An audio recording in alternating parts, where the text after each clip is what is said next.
Halo semuanya, perkenalkan nama saya Wahyu Susilo Wibowo dari jurusan Teknik Pertambangan Angkatan 2022.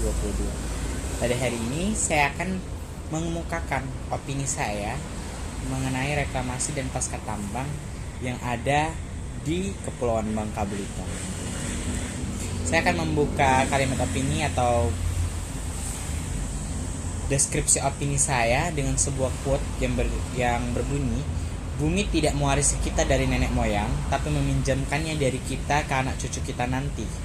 Dimana kelak, ketika kita tiada, bumi dan kekayaannya lah yang akan menjadi saksi bagaimana kita memperlakukannya hari ini." Selamat siang hadirin sekalian. Hari ini saya akan memaparkan sebuah ironi mendalam dari sebuah surga tropis di negeri kita, bertempat di Kepulauan Bangka Belitung, tempat di mana ada sebuah tetralogi terkenal yang berlatar di sana, yaitu tetralogi Laskar Pelangi, di mana kita tidak ingin anak-anak yang kita isyaratkan atau ibaratkan sebagai lintang itu tidak mempunyai nasionalisme terhadap negaranya sendiri karena ketamakan pemerintahannya. Sejak tahun 1852 di bawah kolonialisme Belanda, Bangka Belitung telah dikenal sebagai penghasil timah terbesar di Indonesia. Pertambangan timah bukan sekadar aktivitas ekonomi, namun telah menjadi bagian identitas masyarakat setempat. Namun, di balik Kemilau Timah yang menjadi kebanggaan selama lebih dari 170 tahun lamanya, tersembunyi kisah pilu, kerusakan ekologis yang menganga seperti luka tak kunjung sembuh. Pulau kembar yang dulu menghijau kini dipenuhi oleh kolong-kolong. Iya, kolong. Sebutan lokal untuk lubang-lubang bekas tambang yang kerap menjadi perangkap maut bagi anak-anak yang bermain tanpa pengawasan. Era otonomi daerah seperti membuka kotak Pandora dengan menjamurnya ribuan tambang inkonvensional atau bisa kita bilang ilegal. Tak kurang dari 1.300 tambang ilegal itu beroperasi di wilayah izin resmi pada 2015.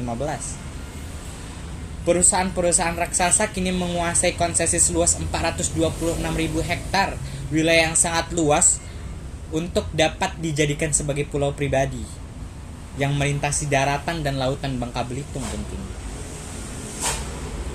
Citra satelit menunjukkan pemandangan mencengangkan.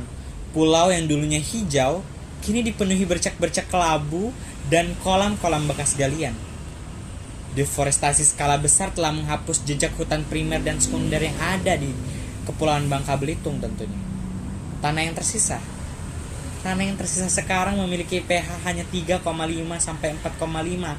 Asam, terlalu ekstrim untuk ditumbuhi vegetasi alami yang mendiami tempat tersebut. Laut pun tak luput dari malapetaka ini.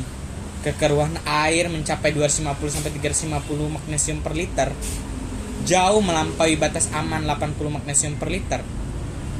Terumbu karang rusak hingga radius hampir 1 km dari penambangan.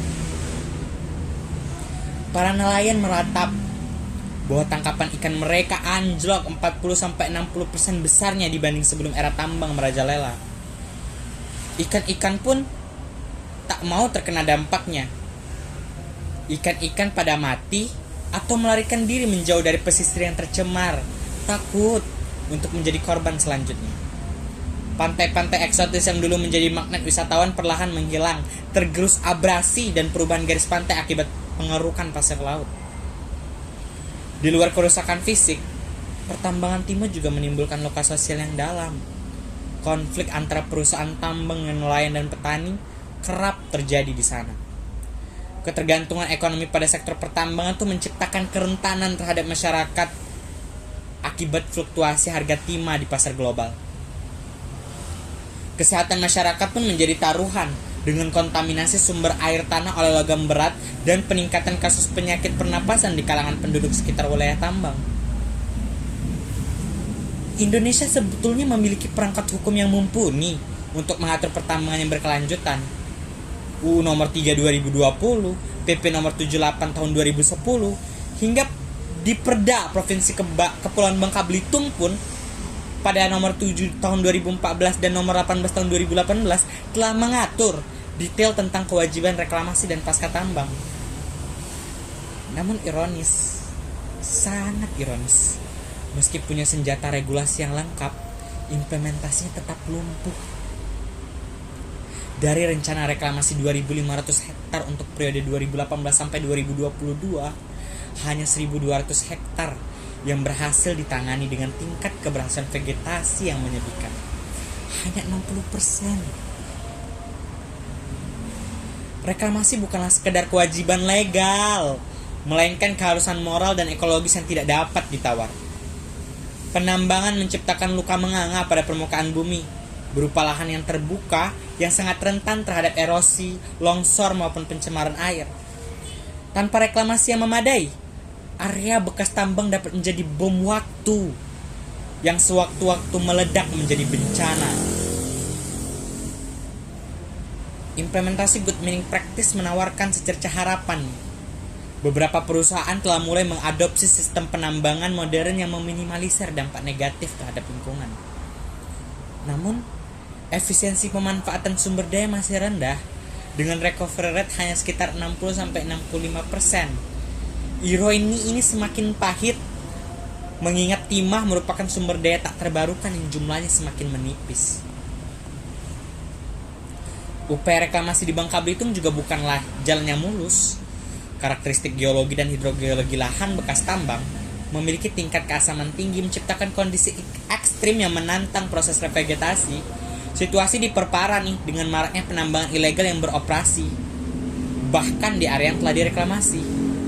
Dalam hitungan hari, area yang telah ditanami dengan biaya miliaran rupiah banyaknya bisa kembali rusak oleh aktivitas penambangan liar. Menghadapi kompleksitas tantangan ini, seharusnya diperlukan solusi inovatif dan kontekstual. Contohnya bioremediasi lokal yang memanfaatkan kearifan alam setempat untuk menjadi pendekatan yang menjanjikan. Penggunaan mikroorganisme dan tanaman pionir seperti akasia dan sengon dapat mempercepat pemulihan kesuburan tanah. Integrasi reklamasi dengan model agroforestry juga merupakan alternatif yang dapat dipertimbangkan. Memadukan tanaman-tanaman hutan dengan tanaman pertanian produktif yang memberikan nilai ekonomi langsung bagi masyarakat. Mengubah paradigma tentang kolong juga menawarkan perspektif baru. Alih-alih melihatnya sebagai kerusakan ekologis, kolong dapat dikelola menjadi aset berharga. Contohnya Danau Kaolin di Belitung. Danau Kaolin di Belitung sudah menjadi ikon pariwisata dengan warna air birunya eksotis. Bukti nyata bahwa luka dapat berubah menjadi mutiara. Pengembangan ekowisata di lahan reklamasi juga menjanjikan. Kebun raya yang dikembangkan di atas lahan bekas tambang adalah bukti nyata keberhasilan pendekatan ini.